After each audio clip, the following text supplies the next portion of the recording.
Welcome back, everybody. It has been too stinking long. I'm your host, Trisha Hershberger, and we have got a show for you tonight. Our party's collective lack of alignment, or maybe religion, is bringing up a cacophony of conflict, and there is so much to unpack. But first, please let me introduce to you our guests. Joining us for the rundown this evening, we've got our very own orc with the heart of gold, who most definitely does not eat dwarf babies. Uggo, played by Ron Ogden. Hi, Hey. how you guys doing? And of course, our favorite bardic beach gnome, who will not let a friend go without some comfort, Lily Dumblestuck, played by Katie Michaels. Hi. Welcome, guys. How you doing? Doing So great. good. Good. Have your days been? Have your weeks been? Gosh, it has been weeks since we've seen you. know. Day's been good. Yeah, day's been Yeah, great. no complaints. And a lot has happened on the show since I've seen So you much. guys. I can't believe we didn't have a rundown last week to recap all of it. But weirdo question time. If you both fell asleep and woke up in the world of Ein and could bring back any one item from Ein back to your real life with you when you woke up, what would it be? Oh my gosh. The amulet. Can I bring the amulet? Yeah, that's what the I- amulet. Seriously, you bring the amulet even though it could bring horrible things? Know how much money you could make, though? Could, if it doesn't murder ball you first. We haven't been murder balled. Yeah, but Other people might, do you but think Ron and Katie are equally as adept at handling the amulet as Lily and Uggo would be? Real life. Very fair. What would you bring back to Very real life? fair. Real life. Very fair question. very fair question. Also, then you kind of have like people that are watching your whole life. Right. Bring back the Yeah, amulet. that's true. Like, That's true. That's true. Somebody kinda always spying looking at it. you all the time. Can I Yeah. say It's like the when people- the hallucinogenic clam juice? Oh, yeah, that's a throwback. But I'm yeah. just saying. I'm just saying. Like, it's got to be a different experience than anything we have here. So why not? Okay. really, really good. That's a really. Psychedelic clam juice. Can I bring Got it. all of Bingle? You can bring your own private island Yeah. back from Ein. I mean, maybe. Well, Why not? Why not? I'll yes end it. thank you. Yeah. Thank you for doing Totally. that. If not that, then I'd bring back the fact that I could play a flute. Do you play any instruments now? No. No, but you'd like to? Yeah, I mean, why not? It'd be pretty groovy to all of a sudden be able to just play the flute.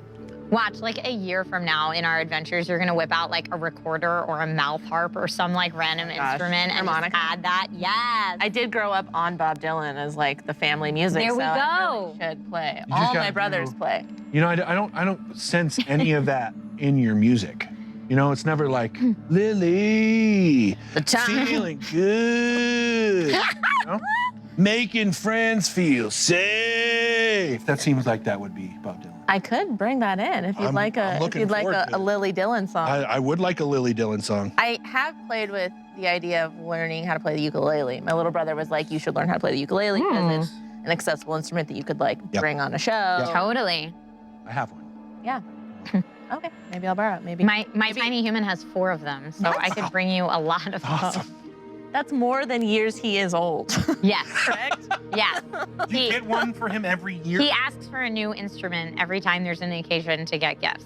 Oh. It's his birthday tomorrow and he asked for a violin. He's 3. What a sweet little. Yeah, he's a bard. I He's a feel real like- life bard. I feel like violin is the one you should definitely get him and be like, yes, you should play this. You should play this. Right? Good one. You should also get a soundproof room for that one, though. Yes. For your sake.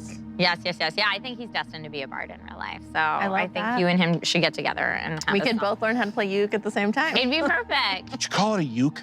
Yeah.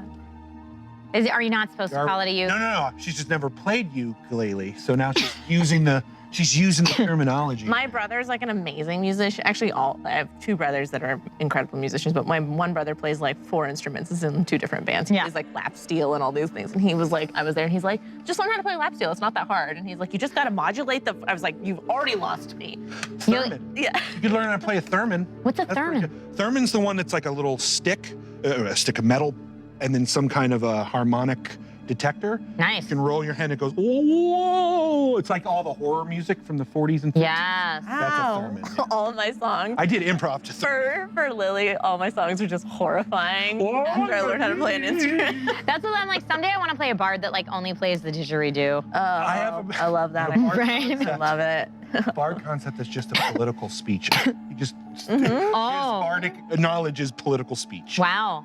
So as you're fighting, it's just like, we need to change the world, and here's why. And you should too, and so should you. Yeah, But Not terribly far from a paladin. correct. But a bard. I love it. Put a bard. Okay, now like I mentioned earlier, we have so much to unpack tonight. But before that, I do want to take a quick second to just say how awesome last week's The Extremely Unofficial Watch Party was. Thank you, Scully is my homegirl, Phil Waffle, Fellowship OTT, and everyone else who participated. It was so brilliant. Thank you guys. You guys gave us ideas that hopefully we can work into this show at some point in the future. Seriously, I don't know about you guys, but I was totally blown away. Did you get a chance to watch it? Yes. I haven't had a chance to see it yet. I was so there excited. when they did it because Jeff sent it to us, and I was like, oh wow. Yeah. And I went in there and I watched them. I was like, this is really good. They know their stuff. They know. I know that trivia section. Yeah. Oh my goodness. I was like, I do this show every week since like episode 10, and I don't know some of that trivia. So you guys are amazing. You would all get real life forces of good out the wazoo for me if I had the ability to do that. Digital balloons and love all over the place. You guys are amazing. So to everyone in chat right now, what was your favorite part of the unofficial watch party? Ooh. Yeah, let's share some love. Hot questions for chat, right? I know. So not everyone got a chance to see it. Like this is a dance. To the real. The karate dance. Thank you for the love. Scully is my homegirl. The cast hiding in plain sight, the fact that everyone still participated. Steve was my favorite, says Mustic Addict. Yes, that you guys took the initiative, absolutely. So thank you guys so much. It was so, so cool. And again, we really appreciate it. It was something super special, so thank you. Okay, now let's dig into last week's Dungeon Run episode, shall we? Yes. Steel and Bone. Much like we got more insight into Lily during the bingo portion of our hero's adventure, we are now firmly in Orcish territory and getting so much more info about Uggo's backstory. So let's quickly take a look at Uggo revealing some of his dark family past. Uggo, can you talk a little more about your brother? Braca and I plan to confront father. Because he killed mother. So Braca and I decide to kill him. Kunjamagath. He went after Braca. Your father? Yeah. Okay. Ignored me. Coward. And as he was about to kill Braca, I smashed the back of his skull. And he did not wake up. And as I lay there, realizing what I have done, Braca stabbed me in my liver. What? I saved Braca and he turned on me. It was he who convinced me that father had given into something darker, more than rage. He was very powerful all of a sudden. Do you think what happened with your father was a lie? That's something that Braca made you see? I don't know.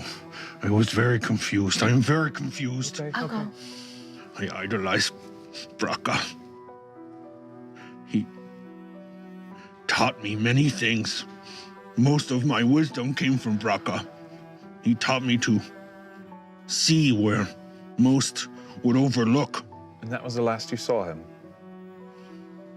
After he tried to kill you? Yes. And you think since then he's claimed power of some sort? Would be vacuum. Right. Thing about Thorn Orcs is no strong leaders for a long time. Right. Strongest and angriest lead.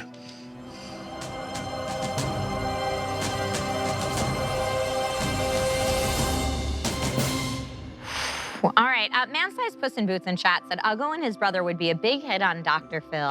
And I think that's probably pretty true. So let's, in a very Dr. Phil-esque way, let's break it down. Okay. What exactly happened? So Dad killed Mom. Yes. Right? And then brothers planned to kill Dad. It was bad before that. Okay, so take us back before that. So Dad was bad, doing a lot of bad things. Bad Dad. Bad Dad, making problems amongst orcs for no reason. Okay.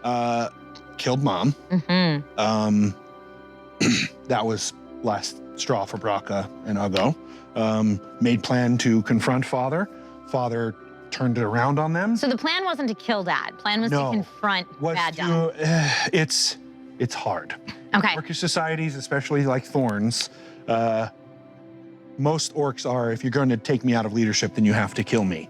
Got it. Yeah, so I think Braca and Uggo knew that they were going to have to take him out. Ew. But it was also one of those where it was more of it needed to be a public thing. Braca made it clear that this taking out of father needed to be public. Okay. And so the fight got turned around. Uggo and Braca had assumed that Uggo would be the one, because he's the strong one. So, and Rage Fist is very, very strong at the time. And so figured that Uggo would be taking all the forefront of it, and Braca could do what he needed to do, but that's not what Rage Fist did. And in order to make sure that Braca did not die, Uggo made the choice in his rage to end the battle, and then Braca turned on him. And, man. Okay, so Uggo, up until this point, I mean, has to have some thoughts on what happened. I imagine Uggo's probably mulled this over about 1,000,000 times as to where maybe this went wrong. Yeah, there's a couple of things that I think maybe he has come to conclusions about that he doesn't necessarily know if they're true or not. Okay. And some of what he's experienced has also been color filtered by Human Mama. Okay. So a lot of influence on how much he hates orcs comes from there. So Uggo was stabbed in the liver. Yes. Which the Revan Kiss says, Uggo knows anatomy a bit well. And then I'm sorry, I forgot who said it in chat, but someone else said, well, when you get stabbed there, you know real quick. Well, That's where my liver is. Right, exactly. Human Mama Human Mama was I think Uggo has mentioned this before, or at least made mention to it, very intellectual. She was intellectual. So I think some of the bigger words that he knows come from her. Okay, so the original author of the Orctionary, or starter of the Orctionary, was Human Mama. So you got stabbed in the liver and then woke up with Human Mama? Well, it was more of Uggo started to die, right? Getting stabbed in the liver, you don't live very long. It's not a lot of time. Right. And so all Uggo remembers is that that's when he first saw his ancestors. His ancestors first showed themselves, the human one, showed himself to Uggo shortly after Braca tried to kill him. And that's all Uggo remembers and recalls. Okay. Outside of that, he wakes up in a cage. Yeah. He's in a cage, and it's Human Mama trying to convince him, coax him out of his trauma, coma, kind of. And did Human Mama have any opinions on this? Like, because I mean, Morgan tries to break it down in that scene that we just saw, you know, saying, so do you think Braca lied to you? Well, yes. I mean, this is where it's like I want to reveal things, but at the same time, I don't want to reveal too much because we still have things to get to. I am asking Ron what Uggo knows. What Uggo knows and what Uggo thinks is that Braca saw an opportunity and took it. Okay. Because after Uggo killed his father and destroyed him, it was clear that this was not what he was intending to do. This is not what he wanted. This is a forced thing. And in his rage and just excruciating sadness, that's when Braca, I think, saw, oh, I can take out the strongest of us right now. I will be leader. Yeah, and this is from Kamikaze Reaper, says, I have a slight feeling that Mama Uggo wanted Uggo to maybe be a paladin or a cleric. Now, is that maybe because Human Mama had so much work to do to help coax Uggo out of that trauma? I'm hoping that we will eventually get some insight on Human Mama and that side of things. But it was more of a Thorn orcs are studied because they're very unique. Yeah. In terms of the orcish, they're very, very disorganized. We're not even really sure how they are able to even stay afloat as a clan. Right. How much rage and death and destruction goes on there. Rage. They literally worship rage. So, So it's that kind of, I think Human Mama was probably more, Uggo's put together like an observer, almost like Jane Goodall kind of. Yes. Like, oh, these orcs have got a problem, and if we let them fester, it's gonna be like any wound, and it's gonna get infected, and we're gonna have a problem. But Uggo doesn't know a whole lot about that even. A lot was kept from him. And most of it was, you're only in the cage until you can act right. Ooh. You're only in the cage until you can get control of your rage. Interesting. And it was that kind of like, almost therapy healing sessions of like, look internally. Here's the structure of how life works in civilized society. Look at these things. Try a thing. If it doesn't work, try something else. If that doesn't work, try something else. So this building almost of a psyche.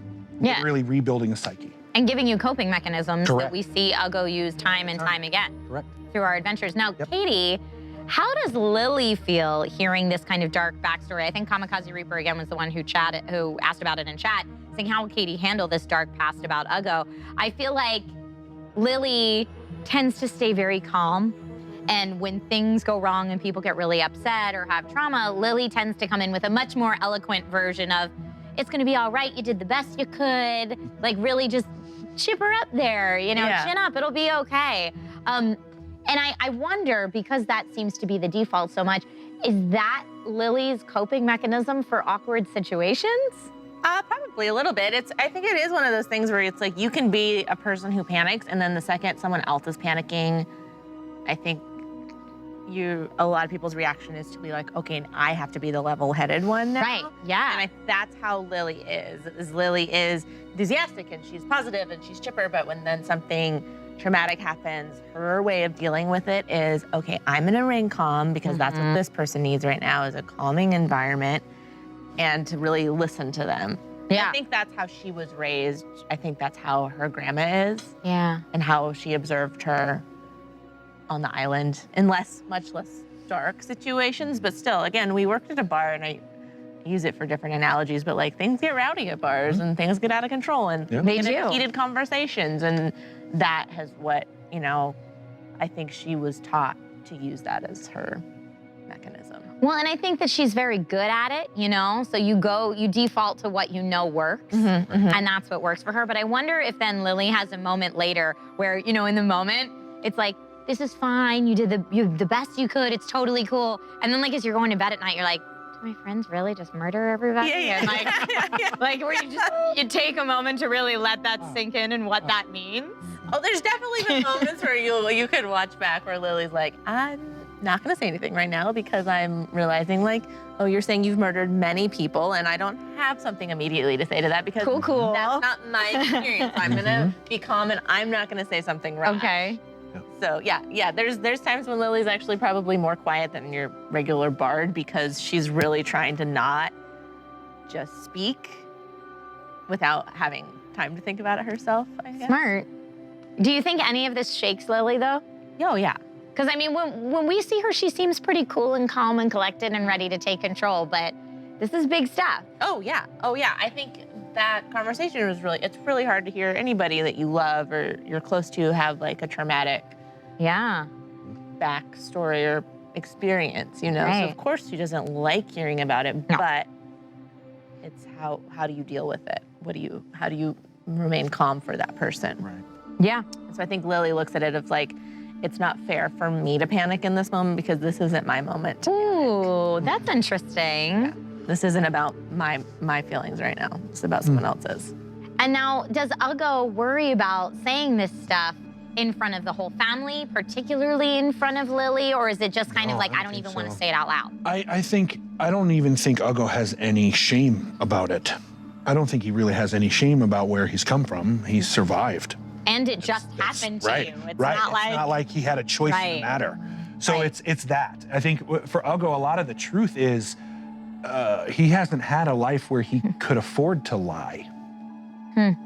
Because a lie, he can't keep them, right? Like for him, it's hard to keep one, let alone a whole bunch of them to survive. So for him, it's just easier to be, here's the truth of what I feel. Well, you and also think. grew up in a family that doesn't lie. That's not the culture that you grew up in. So, like, lying feels probably very unnatural. Well, we've seen it. Yeah, I mean, we've seen it when it, Ogden right. Well, and the only one that's really lied in terms of that Uggo knows of his life, or what he's grown up in, has been Braca. Braca was the only one that he knew lied to him. Everyone else was, this is the honest truth, but we're going to fight about it. Like, it was very much a whoever could force the other one to believe what they did, then that's what they all believed. It's almost in some ways a much more simple way of solving conflict. Absolutely. Yeah. And I think that rises out of the natural unintelligence of orcs, right? Like that's naturally built into the race, is that they're just less intelligent.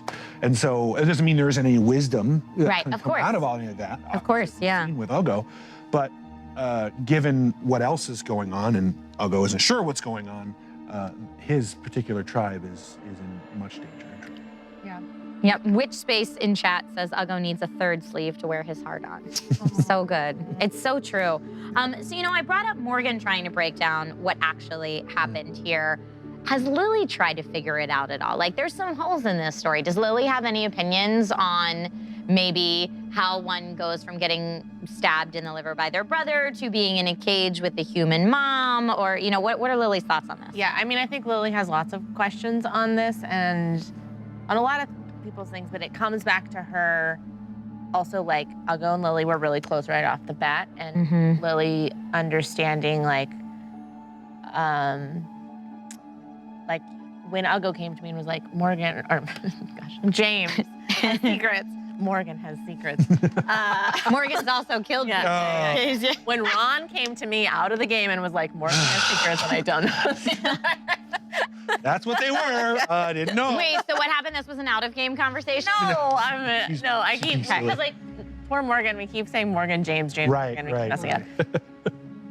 I don't remember what episode it was, but it was relatively early on when Uggo kind of had a chat with me and was like, James has secrets and I'm worried about it. And like these heart to hearts. And I feel like that is, not that Lily's shy about talking as a full group, but there's certain things where I think maybe she's too cautious and too respectful, if you want, of like, I'm not gonna question your story right now while you're processing your grief and you're sharing this for the first time. I'm gonna listen and then like hope that we have a campfire time when it's calm to be like, hey, sure, let's dive into these other things you said. Because also I think specifically with Uggo, she's seen the more worked up you get, the more hard things get for you to process and to say without and kind of remove yourself from them and just say the facts. Yep.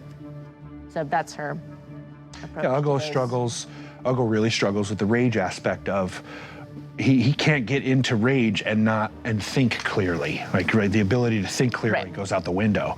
And so we've seen that over and over again, right? And so now it's starting to become where, especially James is the one that's kind of like, well, Uggo, what's going on? Like, why is this happening? And I think it's slowly having the effect of like, is there something that I don't know?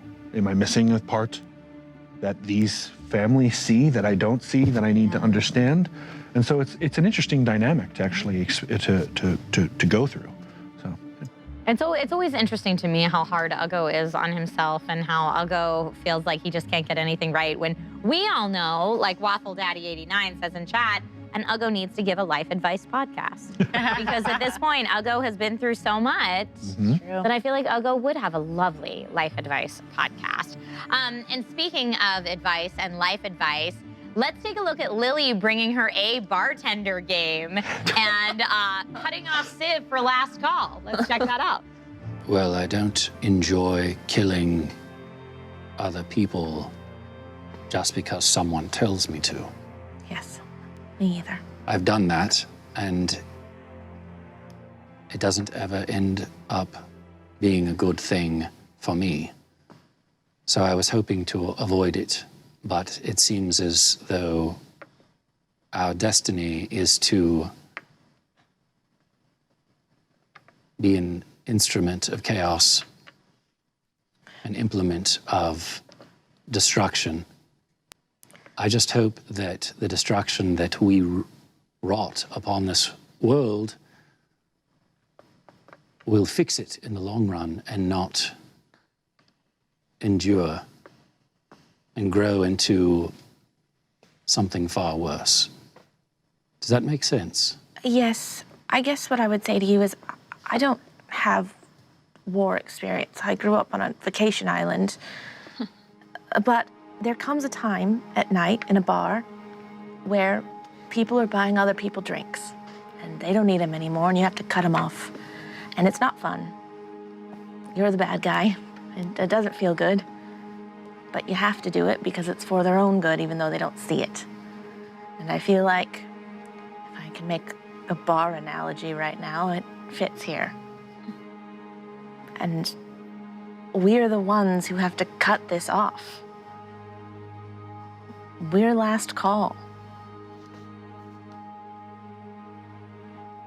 I really hope you're right. Me too. But I promise you, the last call is not fun.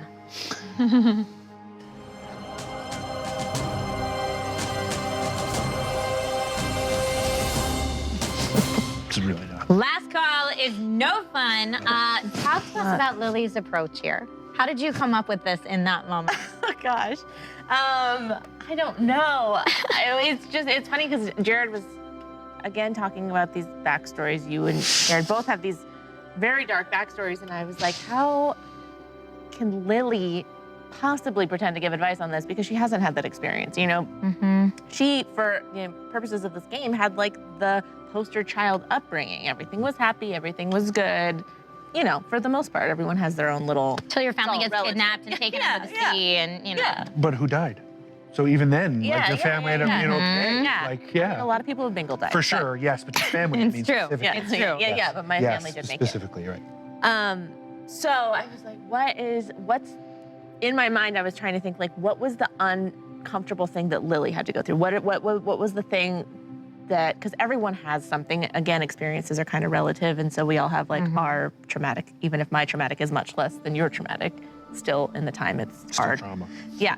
So I was like, what was the hard thing in Lily's life? And I was like thinking that I've never been a bartender, but that sounds like awful to me. To have to cut off everyone that's having a good time. And again, you are playing the mother in that situation and being like, no, you can't do that. You gotta be done. So I guess that just was what came to me in the moment. You're absolutely right. I've been a bouncer at a bar, and last call is the worst I've because you're seen dealing. it. Yeah, you're dealing with the seen drunkest it. of people. Yeah. Usually, the people who don't want to leave, they don't want to go home. They came here for that reason. It does get pretty hard. Yeah. It does. And I mean, and Civ is someone that Lily obviously cares very much for. So Spider Baron said no one addressed the elephant in the room of Civ solo running to the hills. So let's take a hot second and talk about that. This was Lily comforting Civ after he's really quite freaking out. And I think for anyone who has a partner that they have feelings for, when you see your partner freaking out, there's this mix of emotion because I feel like part of you wants to rush to them and fix the problem. At least that's how I deal with it. But some people, like Lily does, says, you know what, I'm gonna give him his space and not let it get crazy. But I imagine that both Lily and Uggo are thinking, holy crap, what is happening with Civ? Like, what is going through your brain For sure. as you're figuring this out? And Uggo, I know you saw him try to sneak off. I thought about bringing it up when I went out there, but I was like, no, in this moment, he's gone outside to get his space. Respect that. And he's here, again, kind of similar to you coming down off of like a moment where you're feeling amped up or rageful or whatever.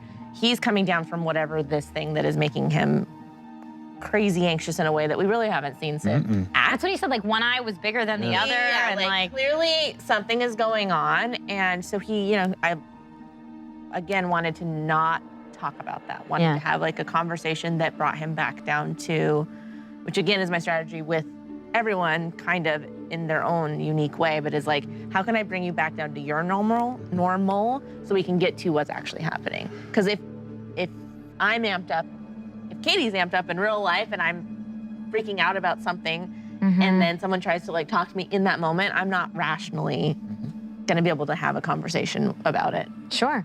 Even if I think I'm being rational, I'm probably not, you know? Yeah.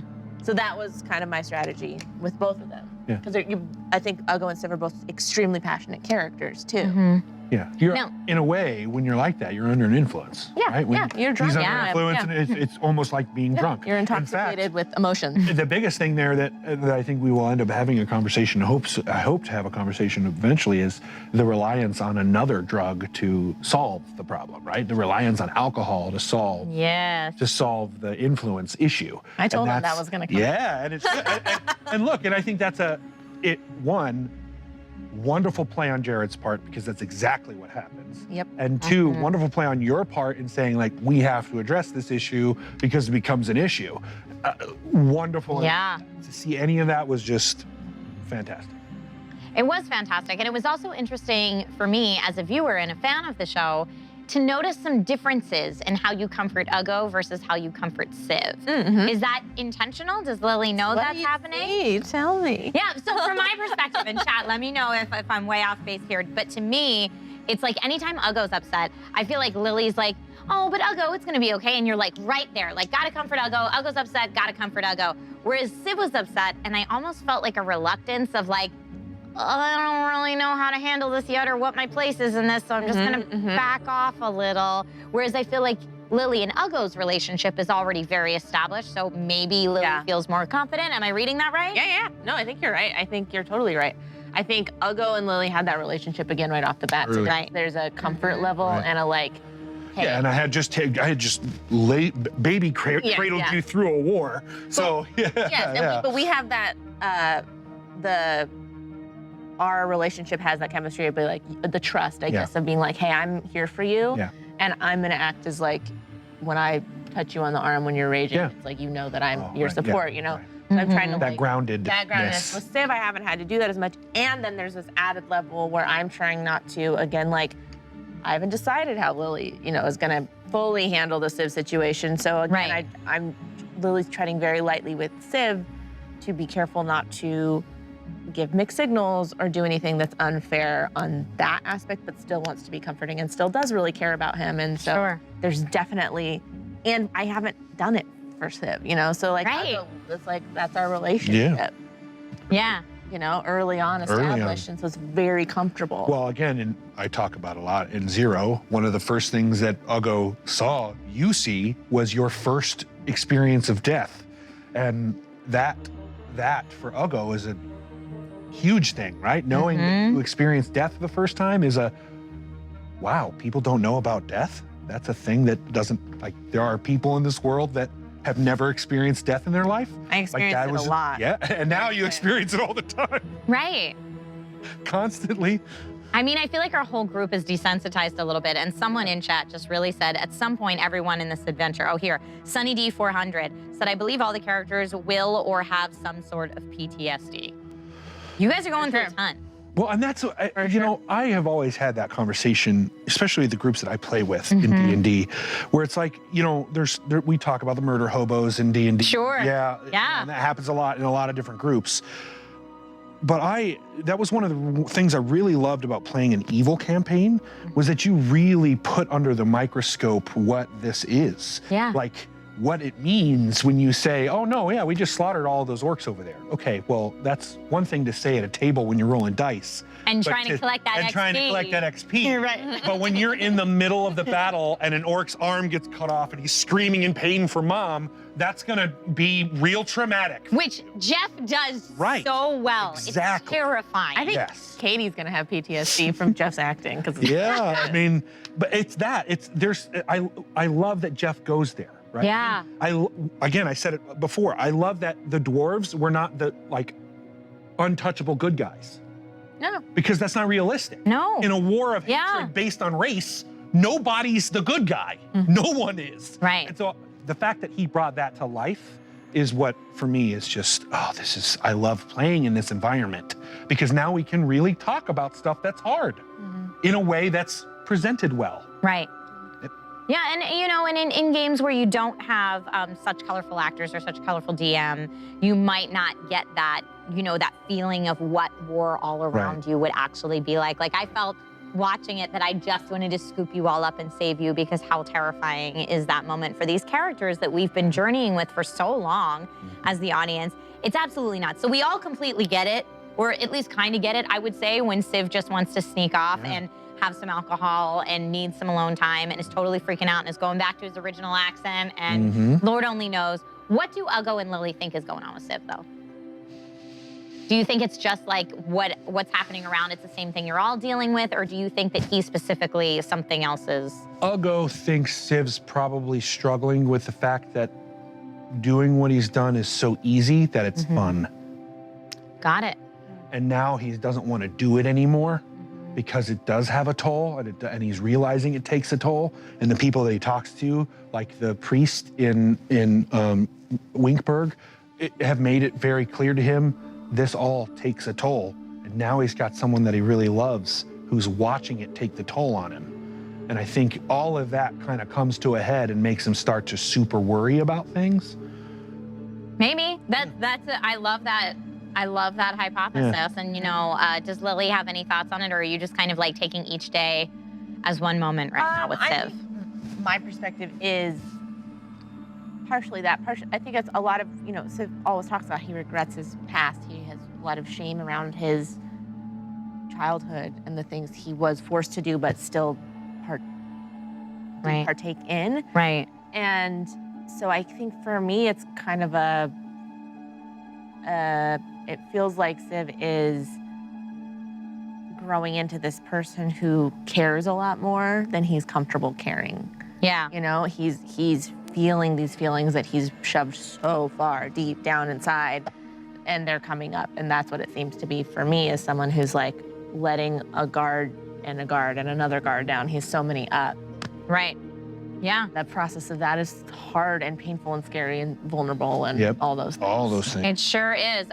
Chat's weighing in here. Chef Scott 68 says adventuring for Civ is much different than war for Civ. Kaz Farron says, is Civ a functioning alcoholic? These are all things that we will have to use. Sean Patrick says, I love Jared's use of both accents during the episode. I did 100% yes. So there's a lot going on with every member of this party. We've kind of delved into what's going on with Lily, what's going on with Uggo, what's going on with Civ. What do each of you think is going on with Fahima right now? Has she gone full Daenerys Targaryen at this point, kind of like drunk on power and what she can do? I mean, Meep even went through burning everybody with fire during the war, like serious Game of Thrones references. Let's actually take a look at what that part of the episode looked like. I have many things to answer for. But I was also never given a chance. Until you. Do you understand why I am now afraid for you and sad? Yes. I am not saying that you are wrong. Where's the line? I don't know. We just killed how many orcs? How many ogres? You didn't kill any of them. They deserved to die, but he doesn't. That doesn't make any sense to me. It's not that he does not deserve to die. I very much believe he deserved to die. So we were allowed to pass judgment on those, but not him. I also deserve to die. Do you pass judgment on me? War is glorious. It is also the worst thing that I have ever experienced, all at the same time. It is exhilarating. It is, it fills me with energy.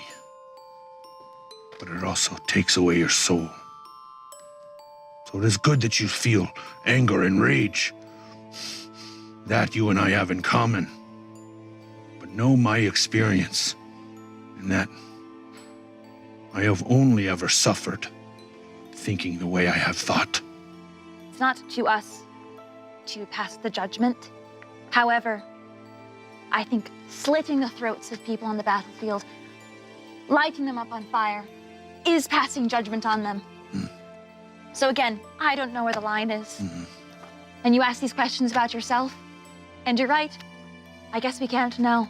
All I know is what's happening in the present moment, and I don't know your past.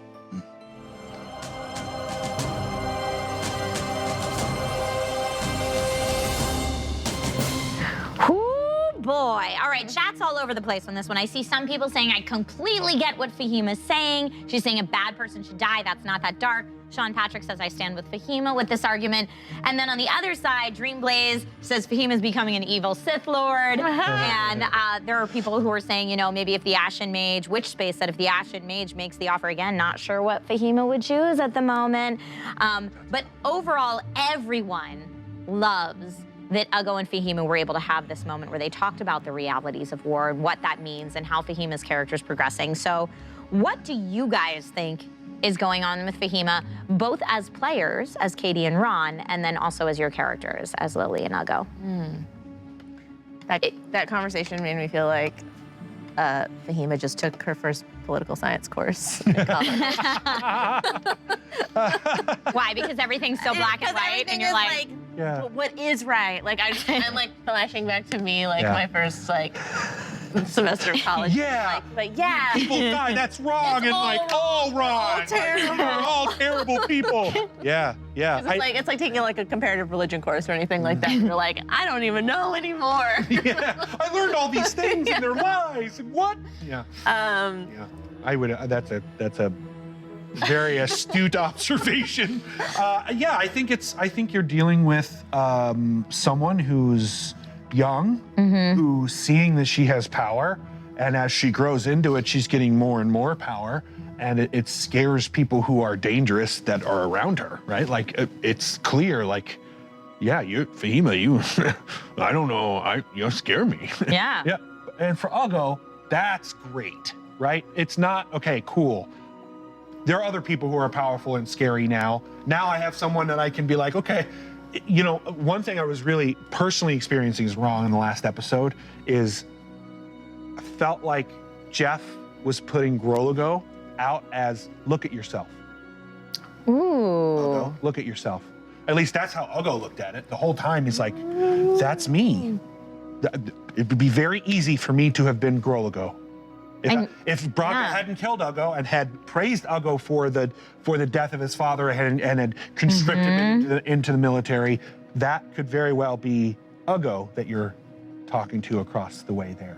And that was very impactful for wise Uggo. And you said as much to Fahima in that conversation. In that conversation, all of a sudden, all these things that now Uggo is like, I bathe in blood of my enemies, and some of those enemies were thinking human beings and orcs and other things, and like a lot of this because Dondo decided to do one thing that was completely opposite of what Uggo ever knew of a dwarf. Now all of a sudden, all of this stuff is starting to like, okay, I see what James was getting at. Those things that he's saying that are problematic. These things are starting to arise, and it's not going to be easy. He still rages, right? He still gets angry, as you can see in the conversation with Fahima. Even then, just talking about war gives him a feel. Yeah. And I think that is what she's feeling, is that we can take on lots of stuff. So now I got big britches, and she's feeling them. And Uggo's had big britches from a very young age. So Uggo's used to being able to say, I pass judgment, you die, you don't, I can do it. I can do it. Whereas Fahima just now has this kind of power. Right, and now that it's there, Uggo's starting to go, well, maybe just because I had that power, that's still a choice that I was making. Right. And now we have a choice. There's no battlefield right now. We don't have to, it's not a matter of survival or who's going to win, and who gets to wake up tomorrow morning. It's now, well, that person's right there. What do we do with it? Well, and Fahima's been the victim of the party a lot of times being like, you can't save every monster. And so now, and her defense for that was, I would have been killed. Which is similar to, like, this could have been me. I would have been killed. And I feel like now it's maybe gone too far the other way where it's desensitized her to like, well, you guys are saying don't save all these things. Yeah. I think it's getting into that same argument about, well, what's a monster? Sure. Right? What's a monster now? We have a monster and we have non-monsters, right? Uggo doesn't want to kill anything that isn't a monster. If it's a monster, kill it. So that's, I think, now we're seeing that with Fahima too. She's like, well, what is a monster? Right. And a Chirai can easily kill any of us, but they're innocent and we ride them and they're cute. Right. But this orc could easily kill any one of us and has. And now it's our time to make a decision. And I think there's some she's discovering her own sense of, oh, well, yeah, maybe it is a monster that needs Yeah. to be put out. And seems pretty quick to pass judgment, too. You know, it's that superhero vigilante dilemma. Like, who gets Right. to say who are the good guys and who are the bad Right. guys and then dispense justice? Right. And a lot of our comic books, especially earlier on, were like, oh, good guys are good guys, bad guys are bad guys, and that's how it works. Duh. And then we got now, Right. now it's not that. Now it's like, oh, well, Deadpool, is he a hero or is he a bad guy or both or not either? Anti-heroes. Right. Venom. Is Venom one of my favorite villains of all time, Venom? Is that a hero? Is that a villain? Like, what is it? Yeah.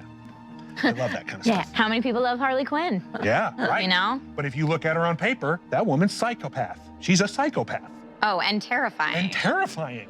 Yeah. On paper, she's a psychopath that's terrifying. Like Joker. Right. Yeah. But kind of fun. But fun. So yeah, it's that dichotomy that I really enjoy personally. Yeah. Yeah, and I mean, really, all of you are having these moral dilemmas right now. And I feel like in other games of D&D, a lot of these moral dilemmas would be solved by, oh, well, I'm just going to roleplay my character's alignment. Is this character a character that looks out for themselves or looks out for others first, you know? Or I'm going to roleplay my character's chosen faith.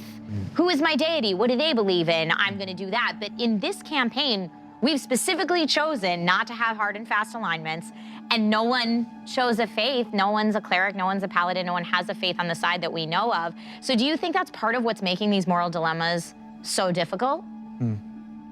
It's a really interesting question. Yeah. I mean, Oggo's had a little bit of a faith, but his faith has been, at one point he said a word row. And so like the god, he does have some sense of religion and some sense of faith because the orcs, they have names for gods. Sure. They have these deep understandings of the old faiths, but it hasn't been this god I follow this god and therefore believe these things. Right. It has never been that, and I love that it's not that. I love that it's well, what are you feeling right now? I always thought alignments were kind of more of a suggestion than Okay. a thing that were hard and fast. Okay. And the only reason I always felt that way is because when you're dealing with villains who are lawful evil and you have to combat them, sometimes you have to be chaotic to battle what they're doing. And so if you're a lawful person battling with chaos, does your alignment change? Should it? Does it? It's always been that kind of weird question about, well, your decisions aren't, like Ron doesn't make decisions on, well, I'm always gonna do this and I'm always gonna do this. It's more of, I have a general concept of, I don't want to hurt people because I don't want to be hurt either. It's the golden Right. rule. I am neutral good. You are? Yeah. Yeah, you Neutral self? good. You yourself is neutral good or Yeah. Lily? And I follow it. I think all of the above. Yeah. No, my opinion of why it is so different in this is because we have 3 characters who are new adventurers. Okay. So Lily, Fahima, James haven't really done this. Wasn't really their intention to do this. Lily wanted an adventure, didn't know what that was. Fahima is trying to find her dad, has his things just out. James kind of fell into this situation. Right. So 3 people who kind of fell into it, and then we have 2 people who have these strong pasts that they regret. And we're escaping. And we're escaping. So And- you have this 5 people who came together who are orphans or kind of misfits in a different way than we're like, this is my thing, this is what I do out on adventures. It's 3 people who are 5 people who are like adventuring kind of for the first time in that way Yeah. and have a history that doesn't necessarily match Right. adventurers. And then you know? on top of that, you have this world-changing item Yeah. that is just messing with them Oh, yeah. the whole time. Yeah. For sure. Yeah. For sure. So you're all looking for some kind of moral guidance and Yeah. what's right and wrong. And Yeah. I mean, it's developing, as you said, as you go. You guys are kind of all finding it together. Are you all going to convert to become worshippers of the Candle Queen? No, I don't No? know. know. I mean, we kind of saw that happen in that beautiful moment with Dondo and Uggo. And you know what? We have a clip of that. It's my show. We can play a clip. Play a clip of the Candle Queen. Can we get that up power here? play, a power play. I love it. Uggo, the orc. Will you do something for me right now? Yes, as long as it is not killing. will you hold my hand and say a prayer to the Candle Queen? Yes, I will. Amanda, could you come out here? Oh. What? What is happening? God, the IRL Candle Queen. I'll go the orc. I'd like you to surrender this moment to the Candle Queen. Uggo is torn. You can see, Don, I'm sure, can, not hiding it. It's clearly a torn moment for Uggo. Relinquish control, Uggo. Give it to the oath. Give it to the goddess. I will give. And Uggo says it almost like he doesn't realize what he's saying. He says, I will give this moment over to Amanda. Can you roll his die? roll it in his, yeah. What is it? 10. What is your religion modifier? 5. +1. The Candle Queen is allowing the decision to be yours, Uggo. She does not take sides. In her wisdom, she has allowed you to decide which side you'd like to take.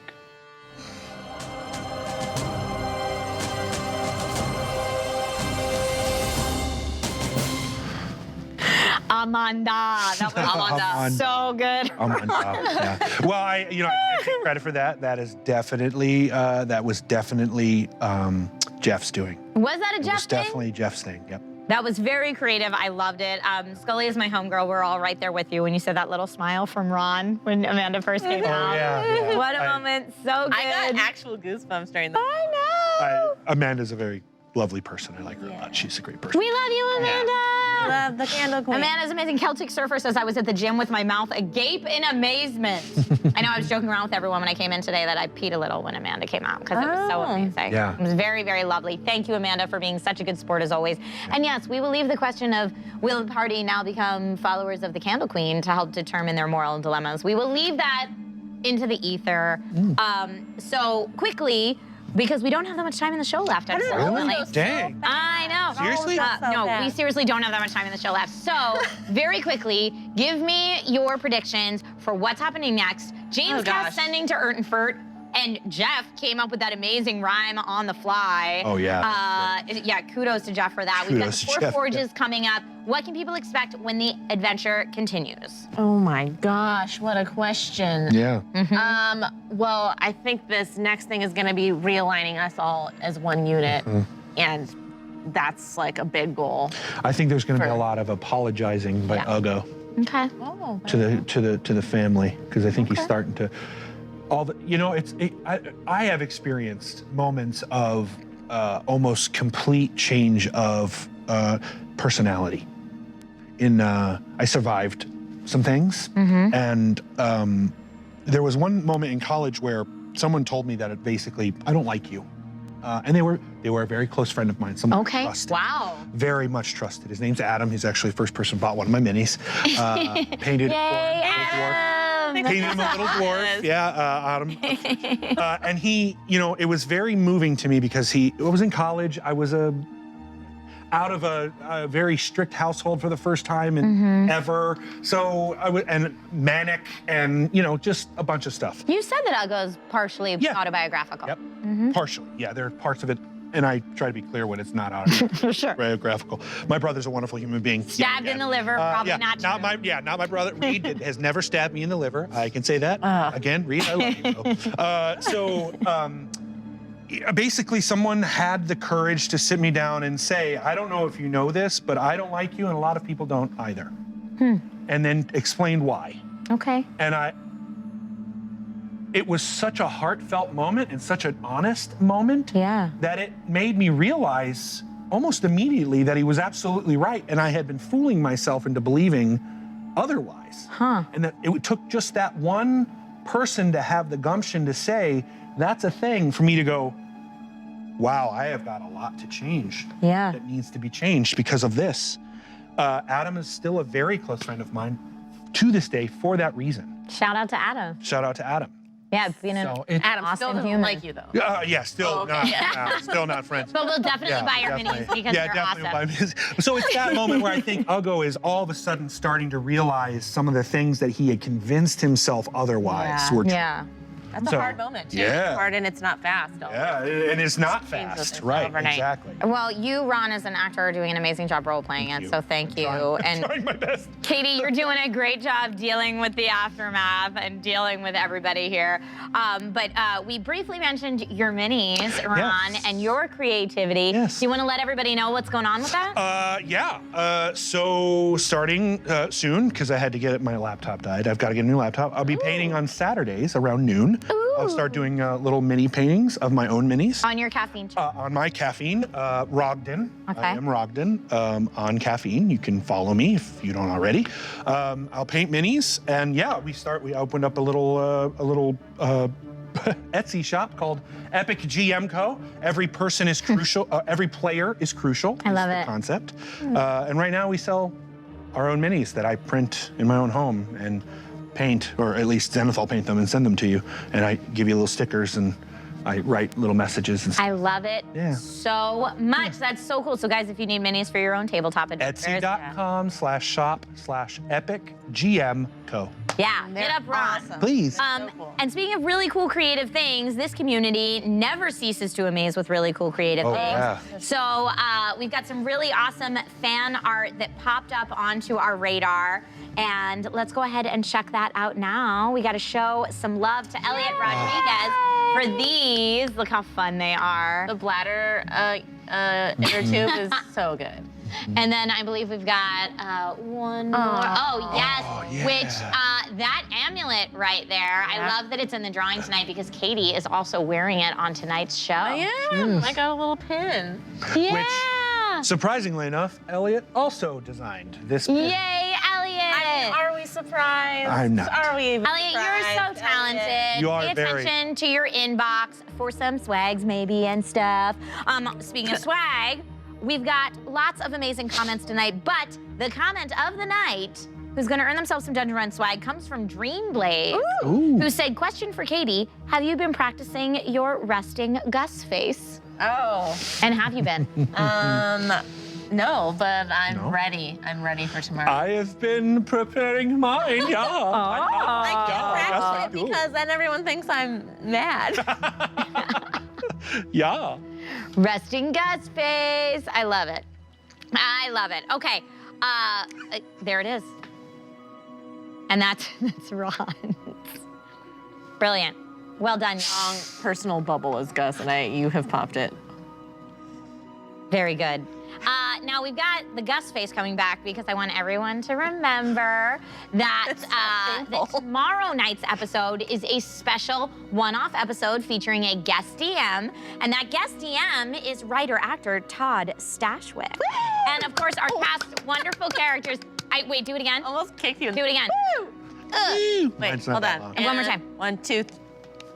Yeah, well, you know, we tried. Everybody was It's like when you first take stage combat as an actor and your punch lands like 4 feet away and the other person still dramatically throws themselves to the ground. That's what we just did. Yep.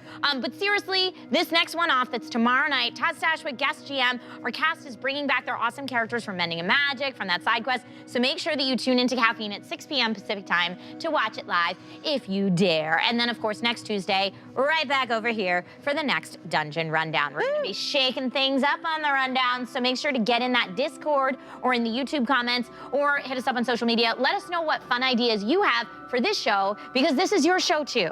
So Katie and Ron, before we go, thank you guys so much for coming. Thank you. Any final parting words or things you want to promote? Oh gosh, just tomorrow. I'm so excited about tomorrow. Really, that's like the big one for me. I've got one. Oh, go. Tell your family and friends about this show. And that you love them. Yes. I was gonna say that you love them, so I'm so glad you did. Tell your family you love them. There you go. Non-negotiable. What she said. That was the most heartfelt Dungeon Rundown message I've ever heard, guys. Thank you so much. Slightly aggressive. Huh? Listen, it's nothing to joke about. Yeah. Love is real. Yeah. Yeah. And to all of you at home, it has been an absolute pleasure. You've lost us at this point. You know what's We're funny? being dumb now. You guys don't know this, but before this show even started tonight, these two were lost. They were making up musical numbers about getting powdered before we go. It's been amazing. Thank you guys again so much. You have been awesome. This has been so much fun. Thank you. Everyone at home, it's been a pleasure. I'm Trisha Hershberger. Thank you all so much for watching, and good night.